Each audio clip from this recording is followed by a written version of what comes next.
Okay, welcome to Colonist Academy. Okay, so today we are playing again, one versus one, my favorite game. I wanted to spend some time on the starting, the position of your starting settlements. Okay, so it's my turn now. I normally prioritize ore. There you go, ore and bricks. So that 1058, it is really nice, pointing towards the coast, so we can go and grab that generic port, the 3-1 port. There's two of them, one towards, one north, one south. But let's see as the game progresses what we're gonna do. Okay, so now it's my opponent's turn, and they can place both their settlements, and then we'll go back to us. And now we're gonna need wood, wool, we're gonna need wheat. So let's see. This one looks good. This brick is not ideal as an 11, but we got 8, 5 and 6. So this is a good placement with a nice wool number, a nice number 6 for wood. And we're off. Okay, so we can immediately build a road. And this is a good strategy, get a generic port as soon as possible will be very helpful in building up the game, as we of course save one card for every trade. 2-player matches, nobody really trades. I've tried a couple of times, but yeah, in a 1-to-1 there's basically no trade, so you gotta do it yourself. So it's very important to have a very strong initial placement. Again, make sure you always have bricks, make sure you always have wheat, grains, and of course wood. Brick and wood in the initial phases, absolutely key to build roads. To build settlement, of course, you need bricks, wood, wool, and wheat. And then ore, of course, is the material we need to build cities. So we only have 5 settlements. Once those are down, we need to upgrade them to city to get them back and be able to lay down more settlement.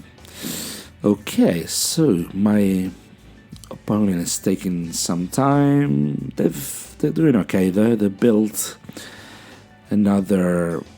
They start with that 384. They managed to build a couple of roads, get some extra wood there on number 6. But, I'm building as well. I think I am getting very few wheat from that 5. I also have 2 5s, so I rely on 5 to get both wheat and wool. So not ideal, but not bad either. It's a good number. Comes out often. Here we go. See, we are changing 4 bricks to get a single wood. Now, you would say, we would have expected to have wood. We have a nice 6 on wood, but dices, huh?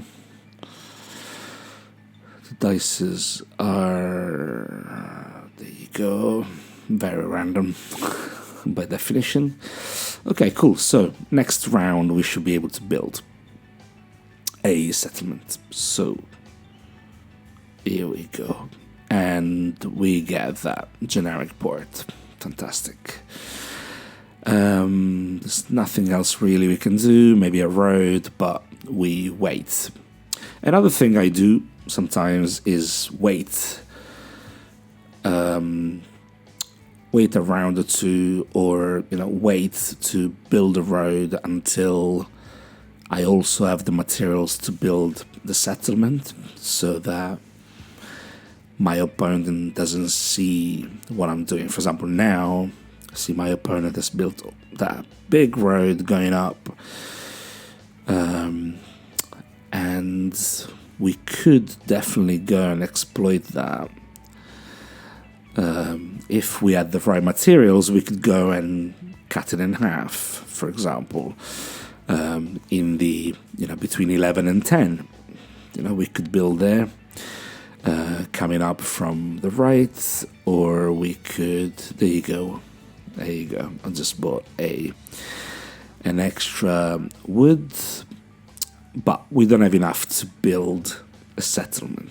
Okay, if you do something like that, like cutting off someone's road, you need to be ready with a settlement. Okay, cool. They placed the robber on us.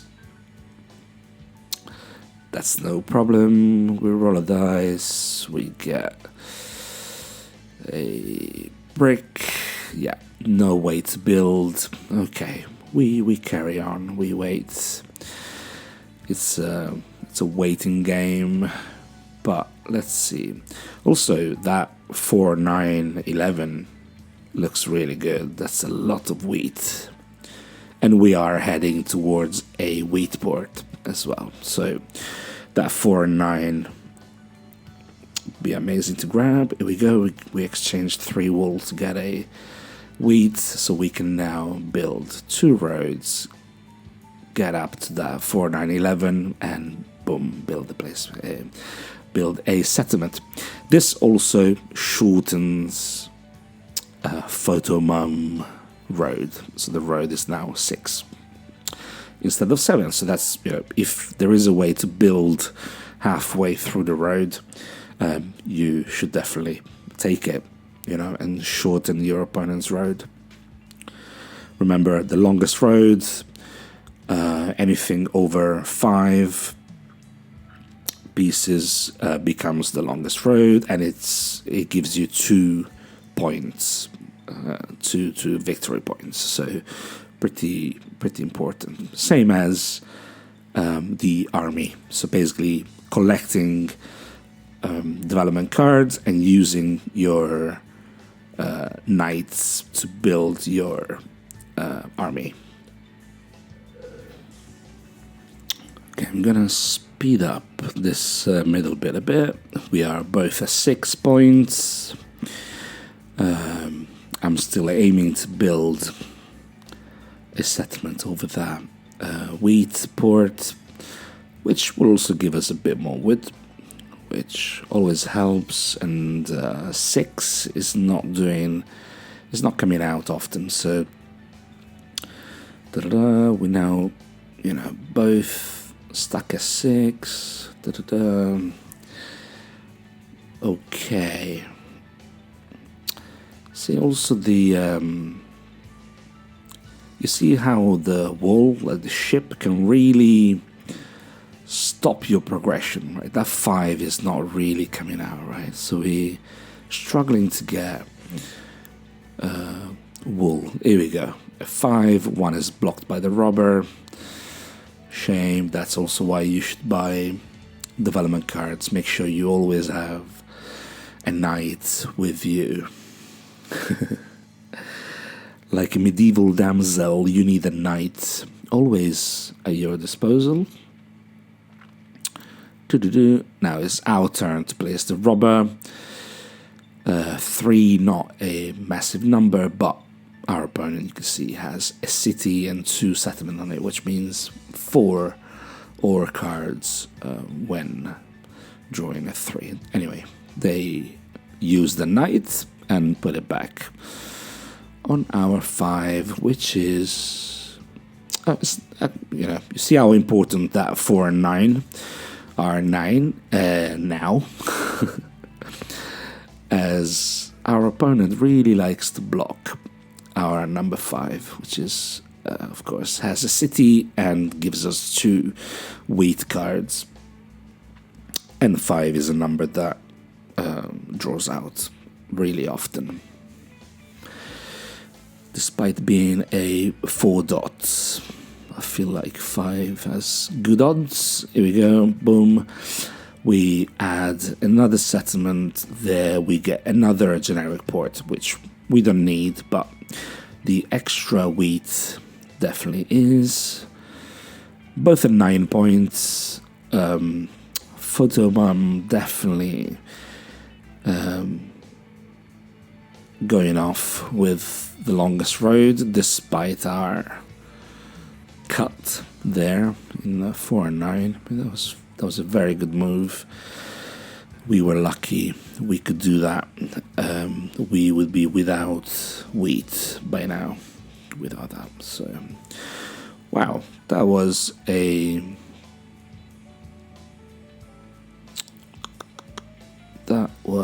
lot of ore flying around. What's going on? Oh, I used the Monopoly card. Right, so the Monopoly card is one of the development cards. You can use it to steal all cards from all players, of a specific material. So in that case, I got all of the ore that allowed me to build a city and more. Here we go. We're now getting number 8, really producing a lot of bricks. It's nice. We got 3. Photomomm got 2. Okay, now we got some wood. Okay, so we are at 11. We really need to start thinking how we can win this one. The longest road is gone. We're not going to be able to take those 2 points, and Photomomm has really built a safety net there. You can see there's a settlement every 2 pieces of road, which basically stops us from being able to cut it in the middle. She also has 1 road at the top that will join with the other 4 bits on on the 843 and the 8410. So yes, we should really concentrate, I guess, on maybe building. We still have 2 cities and 1 settlement, so we could, in theory, build 3 settlements into cities, which it's 5 points, so way more than what we need. We need 4 points. Now, of course, getting development cards can give you victory points as well. You can see I have 3 already. So, in reality, I don't have much on the board. I have 8 points on the board, but I got 3 victory points by buying development cards. So that's how important they are, and that's how much they can make a difference. Now, of course, this might go against my own YouTube channel, but on colonist.io you can drop in and watch other people matches, so that's a really nice feature. Or if you like my commentary, maybe just continue watching here. Don't forget to like and subscribe and share. Invite your friends. Buy a Catan board. This is a great way to learn online, play with other people, play with bots, but there's nothing like a board game night. All right, so shout out to Catan for creating this game. go and buy the board, the board game. I have like 3. I gifted one, and then I got one for London. I got one for when I'm back home in Italy. Like, there's never enough Catan board games. Right, what's happening here?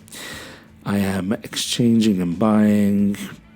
There you go. So I have been building, as we were saying. So we can now add another city over that 5, 6, 11. That should give us a bit more wool.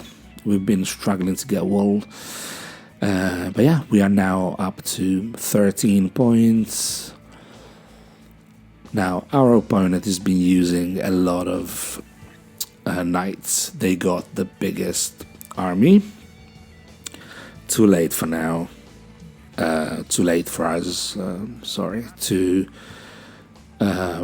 catch them up on that. We will have to buy the development cards, hoping we get knights, and then you can only